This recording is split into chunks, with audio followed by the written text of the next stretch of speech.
Akhil Bharatiya Congress committee के संगठन महामंत्री केसी वेणुगोपाल साहब, हमारे प्रभारी राजस्थान के एआईसीसी के मंत्री अविनाश पांडे जी, हमारे प्रदेश कांग्रेस के अध्यक्ष सचिन पायलट जी, हमारे ऑब्जर्वर राष्ट्रीय चीफ प्रवक्ता रणदीप सुरजेवाला जी, अन्य उपस्थित हमारे मंत्रीगण, तमाम उपस्थित पत्रकार बंधु। जैसा आप सबको मालूम है कि 19 तारीख को चुनाव है राज्यसभा के लिए। ये चुनाव 2 महीने पहले हो सकते थे, तैयारी हो गई थी। उसके बावजूद अचानक ही चुनाव को कोई बिना कारण के पोस्टपोन कर दिया गया। उस पर ही मैंने कहा था कि हॉर्स ट्रेडिंग पूरी नहीं हुई बीजेपी की, इस कारण से पोस्टपोन किया गया। गुजरात के हमारे साथी यहाँ के बैठे हुए थे, कोई कारण नहीं था। वो सामने आ गया कि जब वापस चुनाव शुरू हुए हैं तो 4 लोग वहाँ पर इस्तीफा दे चुके हैं गुजरात के अंदर। तो अभी जो सुरजेवाला ने बता रहे थे आपको किस प्रकार डेमोक्रेसी की हत्या हो रही देश के अंदर, नरेंद्र मोदी जी हो या अमित शाह जी हो, पूरा देश जानता है। 2 लोग फैसले कर रहे हैं पूरे देश के अंदर, जो डेमोक्रेसी में अच्छी परंपरा नहीं है। सुरजेवाला ठीक कह रहे थे कि कौन दर्द बांट रहा है। मैं सोच रहा था कि कौन दर्द बांट रहा है, कौन दवा बांट रहा है, ये फैसला करना पड़ेगा। उनको चिंता ही नहीं कोरोना की, इसीलिए कोरोना की शुरुआत हो चुकी थी। राहुल गांधी ने 12 फरवरी को आगाह कर दिया था, उसके बावजूद भी सरकार बदली गई मध्य प्रदेश के अंदर। उसके पहले तमाशा कर चुके थे कर्नाटका के अंदर। जो षड्यंत्र करते हैं उनको बहुत टाइम लगाना पड़ता है, योजना बनानी पड़ती है। उसके अंदर लगे रहेंगे तो वो कोरोना का मुकाबला कैसे करते हैं, लगे रहे कैसे सरकार टॉपल करने में पूरी ताकत झोंक दो। पूरी ताकत झोंकी गई, तमाशा सबने देखा, वो आपके सामने। ये हालात में आज देश चल रहा है। कांग्रेस पार्टी का अपना इतिहास शानदार, कुर्बानी का, त्याग का, बलिदान का। मोदी जी कहते थे कांग्रेस मुक्त भारत बनाएंगे। कांग्रेस मुक्त कभी होगी नहीं देश से, देश के रग रग में घुसी हुई है, देश के डीएनए के अंदर है। पर मोदी जी, उनकी सरकार, उनकी पार्टी वो निर्दाबूत कभी हो जाए तो आश्चर्य नहीं करना चाहिए, क्योंकि जनता देख चुकी है उनके कारनामों को, उनकी हरकतों को, उनकी सोच को, किस प्रकार से वो फासिस्टी सोच के साथ में चल रहे हैं, किस प्रकार से डेमोक्रेसी में उनका विश्वास नहीं, खाली चेहरा पहना हुआ उनके। ये तमाम बातें उनके सबके देश के सामने आ चुकी है। जाति के नाम पर, धर्म के नाम पर कब तक लड़ाओगे आप लोगों को। और मुझे आश्चर्य होता है, अभी तो कोरोना है, जीवन बचाने का सवाल है, और जीवन बचाने के अंदर सभी धर्म, सभी जाति, सभी वर्ग, हिंदू, मुस्लिम, सिख, ईसाई, और तो और यह मैं कहना चाहूँगा तमाम पॉलिटिकल पार्टी, कोई पार्टी हो, उन सबके लोगों के, उनके सदस्यों के जीवन बचाने की बात है। जब जीवन पे खतरा हो और उस वक्त भी अगर सब मानव एक नहीं हो, सभी पॉलिटिकल पार्टियों के लोग, सभी धर्मों के लोग, सभी वर्गों के लोग, आप बताइए इस कोविड-19 का मुकाबला कैसे कर पाओगे। ये क्या ये सोच प्रधानमंत्री मोदी जी के दिमाग में नहीं आती है? क्या ये सोच अमित शाह जी के दिमाग में नहीं आती है? जब हमारी कांग्रेस प्रेसिडेंट सोनिया गांधी लिख चुकी थी प्रधानमंत्री जी को, हम आपके साथ खड़े हैं, विपक्षी पार्टी आपके साथ है। इसका माने है हम सब मिलके, चाहे पक्ष हो विपक्ष हो, कोई धर्म हो, कोई जाति हो, कोई वर्ग हो, सब मिलके कोरोना का मुकाबला करेंगे। जीवन बचाने का सवाल है। ये सब आप लोग मास्क लगाए बैठे हो, क्यों लगाए बैठे हो? क्या हो रहा देश के, दुनिया के अंदर? पूरी दुनिया में चैलेंज आ गया हमारे सामने, उस वक्त भी तोड़फोड़ करना उनकी फितरत के अंदर है। तोड़ दी सरकार को मध्य प्रदेश के अंदर, षड्यंत्र कर, राजस्थान के अंदर षड्यंत्र कर रहे हैं। इसलिए जनता के सामने बेनकाब हो चुके हैं। मैं आपसे अपील करना चाहूँगा कि आज जो हम लोग सब साथ बैठे आप बात कर रहे हैं कि सच्चाई सामने लाएं आप लोग। हम सब पूरी पार्टी में हमारे एमएलए साहब का परसों मीटिंग की थी हम लोगों ने, सबने संकल्प एक साथ में सब मिलकर के एक वोट भी राइट लेफ्ट नहीं जाएगा। सब मिलके हमारे दोनों उम्मीदवार जो घोषित है केसी वेणुगोपाल जी और नीरज डांगी जी, दोनों सीटें जीतेगी राजस्थान के अंदर। किसी को भ्रम नहीं होना चाहिए और मैं पूरी उम्मीद करता हूं कि एक एक वोट, चाहे हमारे साथी जो इंडिपेंडेंट है, चाहे बीएसपी से मर्द हो गए थे हमारे साथ में, बीपीटी के 2 लोग आ चुके हमारे साथ में, 2 सीपीएम के लोग मिस्टर सीताराम येचुरी को मैं रिक्वेस्ट की है, वो हमें समर्थन देंगे। तो सब एकजुट होकर के हम लोग इन फासिस्टी ताकतों को हराएंगे। ये संकल्प के साथ हम लोग इकट्ठे हैं, इसीलिए आपको तकलीफ दी गई। धन्यवाद। बहुत बहुत शुक्रिया गहलोत साहब का। अब मैं अनुरोध करूंगा राजस्थान के उप मुख्यमंत्री और प्रदेश कांग्रेस कमेटी के अध्यक्ष सचिन पायलट जी से। बहुत बहुत शुक्रिया रणदीप जी। साथियों, जैसा आपको मुख्यमंत्री जी ने कहा, रणदीप जी ने कहा,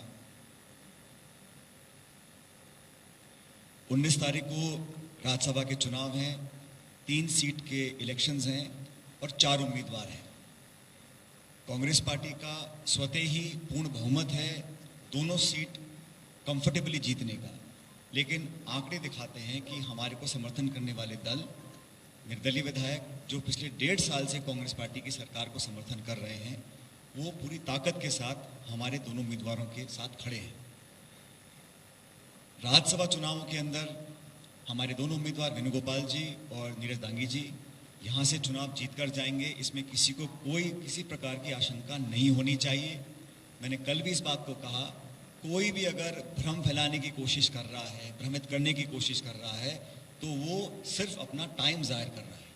क्योंकि जैसे रणदीप जी ने कहा, इस देश के अंदर केंद्र सरकार ने ना तो कोई देशव्यापी नीति बनाई श्रमिकों के लिए, और लॉकडाउन के बाद जो लगातार अर्थव्यवस्था चरमरा रही है उसको सुधारने के लिए कोई पुख्ता कदम उठाए नहीं है। उसका दुर्गामी जो इफेक्ट है वो हम सब देख रहे हैं।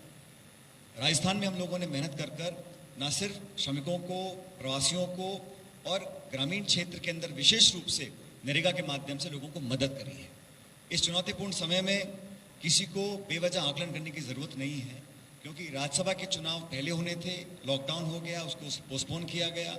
लेकिन हम लोग जानते हैं कि जो सरकार चलाने का काम हो रहा है उसमें सभी विधायकगण हमारे साथ खड़े थे, खड़े हैं और खड़े रहेंगे।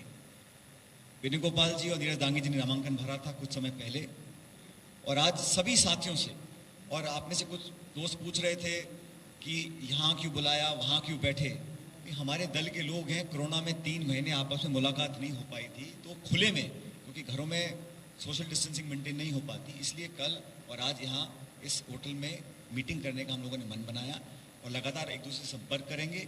लेकिन जितना बहुमत आंकड़े में है, मैं ऐसा मानता हूँ कि संभवतः उससे ज़्यादा मत हमारे दोनों उम्मीदवारों को मिलेगा। और वेणुगोपाल जी जो संगठन महासचिव हैं, हमारे राजस्थान के जो इंचार्ज अविनाश पांडे जी, रणदीप जी, तमाम साथी जो दिल्ली से यहाँ पे आए हुए हैं, हम सब अपने विधायकों से बात कर रहे हैं और सभी लोगों ने एक स्वर से मीटिंग के अंदर भी और मीटिंग के अलावा भी ये कहा कि कोई कितनी भी कोशिश कर ले, लेकिन राज्यसभा के चुनावों के अंदर 19 जून को जब मतदान और मतगणना होगी तो हमारे दोनों उम्मीदवार जितना बहुमत है उससे ज़्यादा मत प्राप्त कर कर संसद में जाने वाले हैं। जहाँ तक राजस्थान देश की बात है, मैं समझता हूँ रणदीप जी ने भी इस बात का जिक्र किया, मुख्यमंत्री जी ने भी कहा कि संक्रमण को रोकने के लिए जो कदम उठाए उसमें देश दुनिया ने हमारे काम को सराहा है। हमारे चिकित्सा मंत्री यहाँ रघु शर्मा जी मौजूद हैं, मिलकर चाहे क्वारंटाइन करना हो, चाहे जागरूकता फैलानी हो, sanitisers, mask, ventilators, oxygen bed, हम सब लोगों ने, केंद्र सरकार ने अभी तक राज्य सरकारों को कोई स्टेट स्पेसिफिक फंडिंग नहीं दी है। सिर्फ घोषणाएं की हैं 20 लाख करोड़, इतने लाख करोड़, लेकिन राजस्थान को या किसी अन्य प्रदेश को कोई भी आर्थिक मदद देने का काम आज तक नहीं किया। रोज प्रेस कॉन्फ्रेंस होती है वित्त मंत्री महोदया की, लेकिन एक भी राज्य को आर्थिक मदद देने का काम नहीं किया। बावजूद उसके सीमित साधनों के बाद अर्थव्यवस्था बिल्कुल 80% हमारा रेवेन्यू कम हो गया, उसके बावजूद भी हम सब लोगों ने काम किया। जैसा आप सब लोग जानते हैं, 51 लाख लोग आज नरेगा में राजस्थान में काम कर रहे हैं। पूरे हिंदुस्तान में सबसे ज्यादा श्रमिक अगर रोजगार पा रहे हैं तो राजस्थान में पा रहे हैं। तो हम लोग अपना काम लगातार कर रहे हैं, जनता काम से संतुष्ट भी है। और इस राजनीतिक घटनाक्रम में मैं समझता हूं जो वास्तविकता है वो हम सब लोगों को 19 तारीख को देखेगी, जब दोनों हमारे उम्मीदवार भारी बहुमत के साथ जीतकर यहाँ से दिल्ली जाएंगे। और मैं समझता हूँ हमारे साथी जो आए हुए हैं, मैं सबका धन्यवाद करना चाहता हूँ और आप सब लोगों का कि आप लोग यहाँ पर आए। Thank you. जो पूछ रहे हैं वो सर, पिछली बार जब उम्मीदवार थे तो निर्दलीय उम्मीदवार थे, कांग्रेस लेजिस्लेटिव पार्टी ने उनका समर्थन किया था। हमने अपना कैंडिडेट खड़ा नहीं किया था क्योंकि हमारा बहुमत नहीं था। अगर कोई निर्दलीय कैंडिडेट खड़ा होता है तो उसका समर्थन हम लोगों ने किया था, लेकिन हमारा हमने कोई कैंडिडेट खड़ा नहीं किया। पिछली बार की बात है।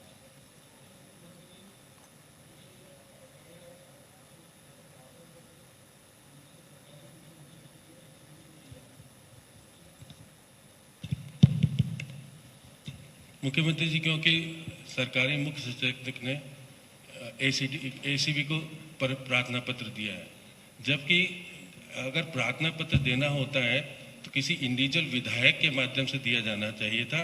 क्या इस तरह से सरकार का ही प्रतिनिधित्व करते हुए, क्योंकि सरकारी मुख्य सचेतक पद पर है, ऐसी स्थिति में उसको एक्सेप्ट करके जांच करना, और आप कह रहे हैं कि भविष्य में आपकी सरकार को अस्थिर कर सकते हैं, क्या मध्य प्रदेश वाली स्थिति यहाँ कुछ है कि ऐसे सुखवाट? और कुछ आपके ही मंत्री ट्वीट करते हैं, बहुत सारी विवाद करते हैं, सारी चीजें, तो क्या है, स्पष्ट कीजिए। ये बहुत ही जो स्थिति है पूरे देश के अंदर, कर्नाटका में हुआ क्या मालूम आपको, मध्य प्रदेश में क्या सबको मालूम है। और राजस्थान में जब हमारे बीजेपी नेता टेलीफोन करेंगे हमारे कांग्रेस के लोगों को, इंडिपेंडेंट को, उनको हम क्या कहेंगे? ये जो रिपोर्ट दर्ज करवाई है भाई जोशी जी ने, इसीलिए करवाई है जिससे कि जांच हो सके उसकी। और तो और आपको एक जानकारी और देना चाहूँगा, उसके अलावा एसओजी के अंदर भी रिपोर्ट दर्ज करवा दी गई है, जिससे कि जो ऑर्गेनाइज क्राइम करने वाले लोग हैं, पैसा ट्रांसफर कैसे करते हैं, कहाँ से करते हैं, उसकी जानकारी मिलने की संभावना बढ़ जाएगी। तो एसओजी के अंदर भी कंप्लेंट करवा दी गई, ये भी मैं अब जानकारी देना चाहूँगा। Sir we'll have to go one by one. PTI से अच्छा योगेश शर्मा जी, अगर जी सर, मेरा सीएम साहब से सवाल है। जो बात आपने कही प्रलोभन को लेकर, प्रलोभन देकर विधायकों की खरीद फरोख्त को लेकर, तो क्या माने सर में कोई शिफ्ट करने की योजना की जानकारी सर आपको लगी थी दिल्ली की सीमाएं जब सील की गई, या फिर कुछ इस तरह की इनपुट आपके पास आया कि बीजेपी ने डायरेक्टली टच किया हो, और महेश जी ने जो लेटर लिखा था और फिर उसके बाद आपने भी उस पर बात कही, और क्या इंडिपेंडेंट्स एमएलएज को टच किया गया या पार्टी के एमएलएज को सीधे तौर पर टच किया गया, और वो सीधे तौर पर उनको डायरेक्टली इस तरह का प्लान किया गया कि एक दो दिन पहले जो आपने कैंप किया उससे पहले ही उनको दिल्ली ले जाया जाए या राजस्थान से बाहर लेकर जाया जाए? सीएम साहब से सवाल। मुख्यमंत्री जी तो जवाब देंगे ही। मुझे लगता है आदरणीय मित्र, अटकलों और अफवाहों पर विश्वास मत कीजिए। जो दरख्वास्त महेश जोशी जी ने दी है, उन सारे हवालाबाजों, ये विश्वास करिए, अशोक गहलोत जी की चक्की जब पीसती है तो बड़े अच्छे से पीसती है। हर हवालाबाज और हर वो आदमी जो हमारी सरकार को अस्थिर करेगा, कानून उसके खिलाफ कार्रवाई करेगा और उसको ऐसी कड़ी सजा मिलेगी देश के कानून के अनुरूप कि वो उसका एक उदाहरण लोग दिया करेंगे। पर जैसा मुख्यमंत्री जी और उप मुख्यमंत्री जी ने कहा, हमारी सरकार, हमारे विधायक, हमारे मंत्री, हमारे कार्यकर्ता और राजस्थान के लोग चट्टान की तरह मजबूत हैं। ना धन ना प्रलोभन, येन केन प्रकेल, वो कितनी भी कोशिश करें वो अपने षड्यंत्र में कामयाब नहीं होने वाले, क्योंकि इस बार उन्होंने राजस्थान की वीर जनता के प्रजातांत्रिक मैंडेट को चुनौती दी है। धन्यवाद। सर सीएम साहब से एक सवाल है। राहुल शर्मा जी से एक बार मैं एक एक करके सर आ जाऊं, आप सबके पास आ जाऊंगा, ऐसी सुविधा भी नहीं। अच्छा राहुल जी। सीएम साहब से सवाल है सर, जिस तरह के आरोप प्रत्यारोप चल रहे हैं, सरकारें गिराने का खेल चल रहा है, आपको लगता नहीं कि दल बदल कानून जो है उसमें बहुत बदलाव की जरूरत पड़ गई? जिस तरह से पहले कर्नाटक, फिर मध्य प्रदेश और राजस्थान की बात की जा रही है, तो ये दल बदल कानून में संशोधनों, विधायक इस तरह का कोई काम करते हैं उनकी सदस्यता पूरी तरह से जाए, इस तरह के कानून के संशोधन की जरूरत आप लोगों को नहीं लगती? आपको याद होगा आदरणीय साथी, ये आपने क्वेश्चन किया, परंतु आप देख रहे हैं कि वह अमेंडमेंट पहले भी हुए हैं, उसके बाद में भी कोई कोई रास्ता निकाल लेते हैं और अमेंड करेंगे तो और रास्ता निकल जाएगा। फूल प्रूफ कानून तो खुद की नैतिकता ही हो सकती है और नैतिकता इनमें है नहीं, इसीलिए इनके दिलो दिमाग के अंदर कोरोना से मैं बार बार कहना चाहूँगा, ये जंग मामूली जंग नहीं है। ये कोरोना किस रूप में बढ़ेगा, इसका मिजाज क्या होगा, कोई नहीं जानता है। जब पूरे मनुष्य के जीवन पे संकट है, उस वक्त में आप अगर पॉलिटिक्स करोगे इस प्रकार से, तो आप राज्य शासन गवर्नेंस क्या करोगे जनता को बचाने के लिए? फिर आपका दिमाग हर वक्त घूमेगा कॉन्स्टिट्यूंसी के अंदर, कभी मध्य प्रदेश, कभी कर्नाटका, कभी राजस्थान, कभी महाराष्ट्र, यही काम करते जाएंगे। ये समझना पड़ेगा कोरोना में क्यों जोड़ रहा हूँ, ये कोई मामूली बात नहीं है, जंग मामूली नहीं है। क्या अमेरिका में, इटली में, स्पेन में, चाइना में क्या हुआ, क्या हो सकता है आने वाले वक्त में, कोई नहीं जानता है। तो जंग वो लड़े, उसके लिए विपक्षी पार्टियां साथ हैं, मिसेस सोनिया गांधी कह चुकी है, तो उसके बाद में इनको समझ नहीं आ रही है क्या? ये स्थिति है। और ये जिस प्रकार से षड्यंत्र कर रहे हैं, वो बातें सामने आ रही है हमारे भी। हमने जो फैसले किए सोच समझ के फैसले किए, इसीलिए संगठन के अंदर अंतरकलह है और उसका फायदा बीजेपी को मिलने जा रहा है। ये बातें मैं सुन रहा हूँ जब से बीजेपी हारी है 1.5 साल से, और 1.5 साल के अंदर जो उपचुनाव हुए वो हम लोगों ने जीते, राज्यसभा के चुनाव होंगे वो हम जीतेंगे। अब उनका और तो कुछ काम कर नहीं रहे हैं विपक्ष में, और आपस में कितने गुट भाजपा में है मेरे हाथ में गिन नहीं सकता मैं अपनी सरकार में। और ये जब मैं अध्यक्ष बनकर आया था 2014 में, तब से लगातार हम ऐसा कोई ना कोई साथी पूछता रहता है, और बड़ी कामयाबी से हम लोगों ने हर उपचुनाव जीता, विधानसभा का आम चुनाव जीता, और ये चुनाव भी हम जीतेंगे। तो बीजेपी के साथी कुछ बोले ये कोई आश्चर्यजनक बात नहीं है, लेकिन अगर आईना उठा के देखेंगे तो उस दल में कितने गुट बने हुए हैं उसकी कोई गिनती नहीं है। हमारे यहाँ पर मैंने कल भी कहा था, कांग्रेस प्रेसिडेंट सोनिया गांधी जी ने, एआईसीसी ने हमारे राज्यसभा चुनाव में उम्मीदवार तय कर दिए। तय करने के बाद हम सब ने उनको आश्वस्त किया कि हम चुनाव जिताकर भेजेंगे। अब विरोध करने के लिए कुछ कमी निकाल नहीं पाए, और बेवजह अखबार में और कुछ फुसाट फैलाने की बात अगर कोई बीजेपी नेता करता है तो मैं समझता हूँ वो अनर्थ है। अब ये बात बहुत बोरिंग हो चुकी है, इसको ना तो कुछ सुनता है ना गंभीरता से लेता है। नीरज जी, चुनाव तो आपको करना पड़ेगा ही, जब तक आप अमेंडमेंट नहीं कर दो रूल्स को। जब आपका टाइम खत्म हो गया राज्यसभा के मेंबरों का, पार्लियामेंट आ रही है, तो उनको मजबूर होकर करवाना पड़ा चुनाव को। और अभी जो इनकी रैली हो रही है बंगाल में, बिहार में, उड़ीसा के जहाँ जहाँ भी हो रही है, तो आप सोच सकते हैं कि अभी रैलियों का आईटी बेस होने लग गई। तो ये तो जब तक कोई सब पार्टी मिलकर कोई फैसला नहीं करे दूसरा, तब तक तो चुनाव कराने पड़ेंगे।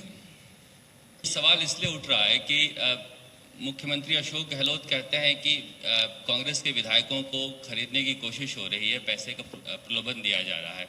उप मुख्यमंत्री सचिन पायलट कहते हैं कि हमें इस बात की जानकारी नहीं है। तो ये कंफ्यूजन अब पैदा हो जाता है कि वाकई में खरीदा जा रहा था, नहीं खरीदा जाता, सच्चाई क्या है? आपको बताएंगे क्या सच्चाई? ये जनता को बता दीजिए। बात सुनिए, ये उप मुख्यमंत्री महोदय ने कहा, ठीक कहा, वो पीसी प्रेसिडेंट भी हैं, और मुझे जिम्मेदारी दी गई है कि मैं विधायक दल का नेता हूँ, मुख्यमंत्री हूँ, तो मुख्यमंत्री के पास कोई खबर आ रही होगी तो कहीं की सोर्स से आ रही होगी, इसलिए। और वो हम कैसे ओपन कर सकते हैं पहले, ये तो आप समझ सकते हो। जो जहाँ षड्यंत्र हुए हैं मध्य प्रदेश में या कर्नाटक के अंदर, तो क्या बीजेपी ने बताया कि हम षड्यंत्र क्या करने जा रहे हैं, या वो बताइए क्या षड्यंत्र क्या करने जा रहे हैं? वो तो जो खबरें आएगी जांच का विषय हो गया है अब तो, एसीबी भी और एसओजी भी। ये जांच देना ही बहुत बड़ी बात है, आप समझ सकते हैं।